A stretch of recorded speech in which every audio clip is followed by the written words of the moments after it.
有真侪志工拢会去花莲光复岛三工，等日咱呢有人去遐变暖图，想袂到伊人就熊熊倒落去啊，体温竟然有到38°C。甚至有个人伫遐倒饼扫的时阵，会去刮到、擦到，就一个乌托机业者林老板呢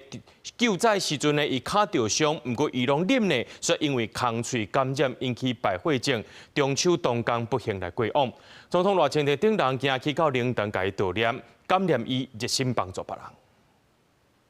日头遮尔大嘛，无得惊，入去灾区内清土霾，伫现场真侪所在拢会当看到伊。怪手行的业者林phong心，伫花莲大水灾过灯工，就随载机具去现场斗三工，但煞伫中秋节传出歹消息。他在看到那些新闻的时候，就是很不舍光复村的那些人，然后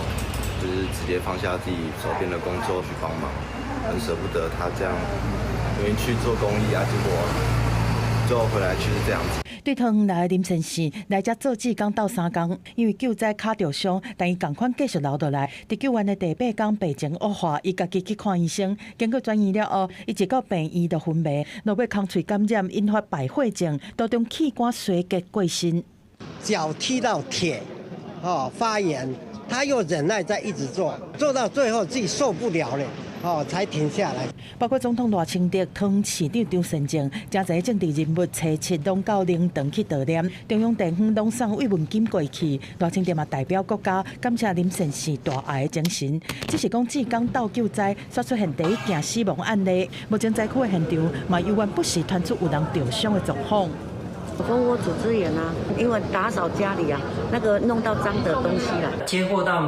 民团通报，有一位疑似热伤害的患者送到我们救护站的时候，发现他的体温38.5度。真正毛志刚是连续救灾3天，秃头的时阵熊熊软落去，规身躯是拍甲红，红紧急救治，根据医疗站的现场，还有真侪受伤的患者，呼吸道感染也是肠胃炎，甚至真侪拢是红挂着伤，也是物件拄着伤。红肿热痛的范围有扩大。甚至开始发烧的时候呢，要看看是不是伤口的情况是有感染恶化，还是必须回医疗站或是医院去做一个评估。我也特别